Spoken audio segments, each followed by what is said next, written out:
Eh ben, En fait, on voit tout. merci Marie. Merci Marie. Bonjour à tous, à toutes. Est-ce que vous allez bien? Oh, je m'attendais pas à ça. Oh, bah, ça va pas durer. Alors, premier tips avant de démarrer pour bien réussir son burn-out. Postulez à tous les CFP possibles. Faites le dernier talk de la journée après ne pas avoir dormi pendant une semaine et vous serez au top. Tout à fait. Ah, ça ne marche plus. Si. Alors, nous sommes respectivement Cynthia et Julia, et aujourd'hui, nous allons vous parler de burn-out. Alors, si on est là aujourd'hui, et je suis contente de voir autant de monde, c'est parce qu'on a tous un objectif, celui d'atteindre le burn-out. Alors, je sais, ça peut paraître compliqué comme objectif. On peut être absorbé par les bonnes choses de la vie, les gens bienveillants, tout ça. Mais vous en faites pas, justement, on est là aujourd'hui pour vous donner quelques clés et ne pas vous laisser distraire. Exactement. Alors, on sait qu'on va peut-être enfoncer quelques portes ouvertes. On n'est pas les spécialistes du sujet complètement. C'est quand même le burn-out, c'est le mot du XXIe siècle, le mal du XXIe siècle. C'est un sujet qui est grave. Il y a des spécialistes qui aident à s'en sortir. Mais nous, ça ne nous intéresse pas du tout. Nous, on est là ici pour vous montrer comment plonger la tête la première dans cette grosse déprime. Tout à fait. Non, ma télécommande ne marche pas. Ok, c'est par là. Oh là là, pour ça. mais c'était fait exprès. Mais bien sûr. On va terminer en PLS. Donc, le burn-out. Qu'est-ce que c'est? Mais qu'est-ce que c'est? Alors, le burn-out, brûler en dehors, mais pas que, c'est un syndrome d'épuisement professionnel. La définition de la HAS, c'est que c'est un épuisement physique, moral et émotionnel qui est dû à un investissement prolongé dans des situations de travail extrêmement exigeantes sur le plan émotionnel. Ok, oui, voilà, c'est ça. Alors, vous vous demandez certainement quelles sont les causes du burn-out. Voyez votre vie comme un oignon. Ça pue, ça pique et ça fait pleurer. Les 3 P. Donc, si je vous parle de l'oignon, c'est pas seulement à cause de l'odeur, mais aussi à cause de ses couches. Au centre, il y a vous et votre personnalité, avec vos forces, vos faiblesses, vos qualités, vos défauts. Puis, il y a les relations interpersonnelles, la famille, les amis, toutes ces personnes proches de vous, en fait, qui vont vous dire comment vous devriez mener votre vie. Et puis, le niveau institutionnel. Là, on va plus parler de la sphère professionnelle, avec le travail, la charge de travail, vos collègues aussi, dont certains parmi eux, je suis sûre qu'il y en a, qui vous diront qu'eux n'auraient pas fait comme ça. Et enfin, la société et son contexte. Et là, ça fait 1 an et demi qu'on a un contexte incroyable, qui, comme la crise sanitaire, j'ai envie de dire, c'est le top pour le burn-out. Donc, on distingue 2 types de burn-out. Effectivement, il y a le burn-out actif et le burn-out passif. On peut tout à fait mixer les deux pour aller plus vite. Mais le burn-out actif, qu'est-ce que c'est? Eh bien, tout simplement, vous êtes acteur de votre propre descente aux enfers, finalement. Exactement. Là, vous vous concentrez sur vos défauts, vos faiblesses, tous vos échecs. Surtout, on les garde bien à l'esprit. Et puis, le burn-out passif, où là, vous êtes victime des circonstances extérieures. Et c'est là-dessus qu'on va appuyer aujourd'hui. Alors, merci beaucoup, Cynthia, pour ces explications fort intéressantes. Est-ce que tu pourrais nous en dire un petit peu plus sur les premiers symptômes qu'il faut repérer? Mais bien sûr, Jamie. Alors, le burn-out, il faut savoir, premièrement, que c'est insidieux. C'est-à-dire qu'il va falloir rester très à l'écoute de votre corps, de votre esprit, pour être sûr d'être sur la bonne voie. Le burn-out way, comme on dit dans le milieu. Alors, c'est par là-bas, c'est pour ça. Non, pas du tout. Tu veux que je... Oui, c'est OK. Alors, un des premiers symptômes qu'on va pouvoir constater, c'est tout simplement une frustration grandissante dans son travail. C'est-à-dire qu'on va déployer beaucoup d'énergie et on aura très peu de gratification. On va commencer à être frustré, à mal dormir, à être peu concentré. Et pour compenser, on va arriver plus tôt au travail, finir très tard. Bon, le cercle vicieux, c'est parfait. La plupart des gens qui sont sur la voie du burn-out, mais dont ce n'est pas l'objectif, seront dans le déni. Ils vous diront « mais non, tout va bien, je vais bien, ne t'inquiète pas ». Pas vous. Hein. Vous, vous savez ce qui vous arrive et vous allez continuer dans cette voie-là. Alors, vous pouvez être dans le déni, hein, mais volontairement. Voilà. Ah, c'est cassé. Ça marche pas. Bon, c'est pas grave. Autre... je reviens, d'accord, j'enchaîne. Autre symptôme, ça va être les colères spontanées. Les colères spontanées, qu'est-ce que c'est? Eh bien, quand il y a une situation stressante qui vous arrive souvent, répétitivement, eh bien, vous pouvez vous y habituer. Et c'est très bien. Pourquoi? Eh bien, parce que votre cerveau va s'y habituer. Et au moindre stress supplémentaire, vous allez péter un câble.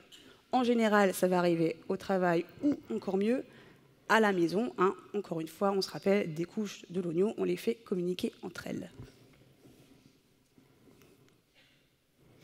Alors, on est tous différents. On ne réagit pas tous de la même manière face au burn-out. La bonne nouvelle, quand même, c'est que le burn-out, c'est à la portée de tous et toutes. Quel que soit son milieu professionnel, en fait, hein, quel que soit son métier, quel que soit son environnement même, il y a quelques facteurs communs à surveiller pour bien les repérer et plonger dedans, hein, c'est bien notre objectif, comme par exemple l'isolement. Alors l'isolement, hein, on l'a vécu quand même là, pendant 2 ans, on est en plein dedans. Vous avez aussi la surcharge de travail, n'est-ce pas? Tout à fait. Les réorganisations. Les réorganisations successives, on adore perdre ses repères. Et bien sûr, la perte de sens. Hein. On sait qu'en ce moment, on parle beaucoup de quête de sens. Eh bien, nous, on va aller chercher à perdre du sens, de surtout donner aucun sens à notre travail et à nos vies, tant qu'à faire. Ouf, c'est un gros chiffre, ça. Ouais. Oh là là. Alors, ce chiffre, il sort d'une étude qui a eu lieu en 2016 de la Commission européenne et qui fait lieu en France de 490 000 cas de burn-out par an. Ça représente 2% de la population active, dont les plus de 15 ans et les chômeurs. Donc, en fait, vous avez de grandes chances d'être dans cette catégorie. Et donc, nous, ce qu'on se dit, c'est pourquoi pas vous? C'était pas dans ce sens-là. Alors, comment faire? Comment faire, Julia? Je ne sais pas, je vais voir. Dans la quête du burn-out, la règle numéro 1 va être de bien choisir votre entourage. Vous allez voir que si vous repérez bien, on a tous plus ou moins rencontré des manipulateurs, des pervers narcissiques. C'est très bien. Mais, je suis très bien. Garder des relations avec eux. Ne négligez pas pour autant ces personnes qui, peut-être de façon un peu innocente, vivent des choses compliquées dans leur vie et ont besoin de se décharger sur vous et vous embarquer dans une spirale négative. C'est très bien. Écoutez-les, chargez-vous de tout ce mal-être et ramenez-le dans votre vie. Mais... alors je ne sais pas. Une des premières situations toxiques que vous pourriez repérer est la situation où vous allez perdre totalement confiance en vous. Vous allez partir du principe que la plupart des gens ont toujours un avis sur ce que vous faites, hein, votre vie, la façon dont vous menez votre travail, et ça, c'est très bien. Par exemple, vous allez rencontrer un nouveau collègue, ou peu importe, une personne qui vient travailler avec vous et qui va vous dire que ce que vous avez fait là, c'est bien, mais elle aurait fait mieux que vous. Pourquoi? Parce qu'elle aurait occupé le poste dans une précédente vie, par exemple, ou bien parce qu'elle s'intéresse à votre métier. Eh bien, prenez tous ces avis en compte. C'est très, très important. Vous pourriez tester... Très bon choix d'image. Vous pourriez tester le rapport dominant-dominé. Le rapport dominant-dominé, c'est aller chercher des personnes dont vous serez dépendante pour prendre des décisions. Même si ces décisions font partie de votre métier et de vos compétences. Mais vous allez aller chercher soit votre boss, soit un collègue à qui vous devrez toujours demander l'aval avant de prendre une décision. Et vous allez accepter une bonne fois pour toutes d'avoir la boule au ventre dès que vous devrez entreprendre quelque chose qui vous concerne directement. Et du coup, vous perdrez totalement confiance en vous. Vous pourriez aussi, parce que finalement, autant varier les plaisirs, vous entrez dans une situation de harcèlement, ou la laisser s'installer. Alors la situation de harcèlement, elle peut se présenter de différentes manières. Vous pouvez avoir des personnes qui vont chercher à vous faire des remarques sur votre tenue, ou votre travail, ou peu importe la façon dont vous menez votre vie, à répétition. Et ça, c'est très bien. Il faut les encourager. Surtout, acceptez de vous faire humilier. Ne le dites à personne. Tant qu'à faire, ne dénoncez pas ces comportements, ça pourrait revenir aux oreilles de votre hiérarchie, cette personne pourrait s'en aller, ça serait dommage quand même. Donc acceptez de suivre cela tout le long de votre carrière. Et enfin, ça serait dommage aussi de manquer une occasion que cette personne vous donne son avis sur la façon dont vous menez votre vie. Donc faites bien attention à raconter toute votre life, de A à Z, à cette personne ou ces personnes pour qu'elles puissent aussi vous dire non, moi à ta place, à la maison, j'aurais pas fait comme ça, moi mes enfants, je les élève comme ceci. Et comme ça, vous revenez avec une atmosphère pourrie du travail à la maison et vous continuez à vous poser des questions toute la soirée. Alors, deuxième conseil qu'on peut vous donner, c'est surtout ne fixer aucune limite. Ce que je veux dire par là, c'est que si quelque chose se présente à vous, systématiquement, vous allez dire oui, surtout si vous ne voulez pas le faire. Je vous donne un exemple. Imaginons que vous veniez d'avoir un enfant. Donc vos horaires de travail peuvent changer un petit peu, votre rythme de votre travail, enfin de vie va changer. Vous devez emmener cet enfant à la crèche le matin. Seulement voilà, votre boss vous cale des réunions le matin à chaque fois qu'en fait vous devez ramener votre enfant à la crèche. Une personne qui a envie de mener une vie détendue et saine ira voir son boss et lui dire « Écoute, je ne suis pas disponible, est-ce qu'on peut décaler cette réunion ?» La plupart des gens disent oui. Mais vous n'allez pas demander à décaler cette réunion. Pourquoi ? Parce que ce qu'on veut, nous, c'est du stress, c'est de l'humiliation, on veut des pleurs, des cris. De la fatigue. De la fatigue, voilà. Ne déconnectez jamais. On a quand même la chance d'avoir un monde hyper connecté. On a toutes ces applications, vous voyez à l'écran, de messagerie instantanée sur nos téléphones, sur nos ordinateurs, sur nos tablettes, peu importe, qui mélangent vie privée et vie professionnelle. Si vous le pouvez, mettez toutes vos notifications en on. C'est très important. Si vous êtes sur Slack et que vous avez des channels sur lesquels vous n'êtes pas concerné directement, ajoutez-vous-y, mettez des notifs sur tout, histoire de bien être informé de tout, en fait. C'est très, très important. Le mode avion, vous l'oubliez. L'idée, c'est de vraiment montrer qu'on est disponible H24 pour que tout le monde puisse nous contacter jour et nuit. Alors, Muriel, ici présente, en mai 2020, le ministère du Travail a publié un guide sur le télétravail et le droit à la déconnexion. Et donc, dans ce guide, il fait mention que les entreprises doivent planifier de façon très claire des horaires de travail pendant lesquels les salariés doivent être actifs et présents. Cette mention, elle dit aussi que même si les salariés se doivent d'être présents et actifs pendant ces horaires de travail, ils ont le droit de faire une pause pour le déjeuner, par exemple. Ah bon ? Ouais. C'est très gentil, Muriel, mais nous, on ne va pas du tout faire ça. Nous, ce qu'on veut, c'est de la fatigue, du stress, des pleurs, et pas se déconnecter jamais. on va y arriver. Nous, ce qu'on veut, c'est de la fatigue, du stress. Et pour ça, il y a plusieurs choses. Alors, vous avez certainement plein d'imagination. On peut vous donner quand même quelques exemples. Ne partez pas en vacances. Économisez de l'argent. Ne déconnectez pas. Ou alors, si vous partez en vacances, prenez votre ordinateur. Faites attention à avoir une bonne connexion Wi-Fi pour être bien dispo H24 aussi. Ou alors une connexion Wi-Fi qui saute. Comme ça vous stressera bien. Ouais. Je préfère cette solution.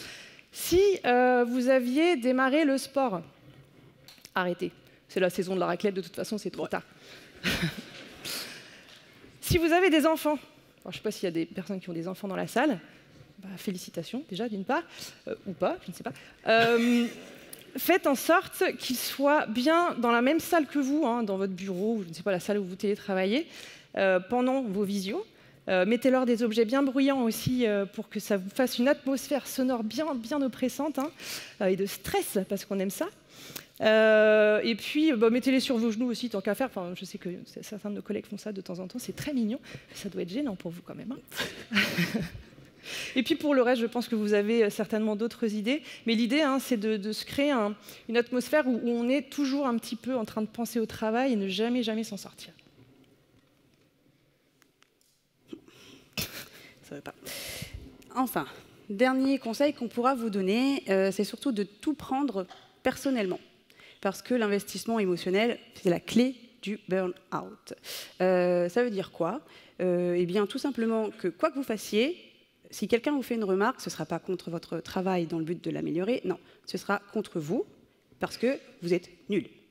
Donc, surtout, si quelqu'un vous parle des accords Toltec, tueur de ma vue, hein, on oublie. Et si on vous demande de prendre du recul, vous pouvez dire à cette personne d'aller se faire cuire le cul. Pardon. Mais on savait qu'elle pouvait sortir celle-là. Pardon. Bon, bref, vous avez compris le principe. Alors maintenant qu'on vous a bien chauffé sur le sujet, on va arrêter le gif. Non, c'est pas grave. Voilà. Très bel arrêt. On va vous donner quelques tips avec le temps qui nous reste pas du tout, on va vous donner des contre-tips en fait. Sur des conseils qu'on pourrait vous donner pour vous sentir bien et déconnecter. Nous, on va faire tout le contraire, donc on va vous en parler tout de suite. Eh bien, il y a une tendance au bien-être en ce moment. Hein, il y a des gens un petit peu hippie, feng shui, new age, tout ça. Bon, voilà, qui vont vous donner plein de conseils, notamment, par exemple, de ne pas prendre de décision quand vous êtes stressé, parce que sinon, vous avez de grandes chances de prendre la mauvaise.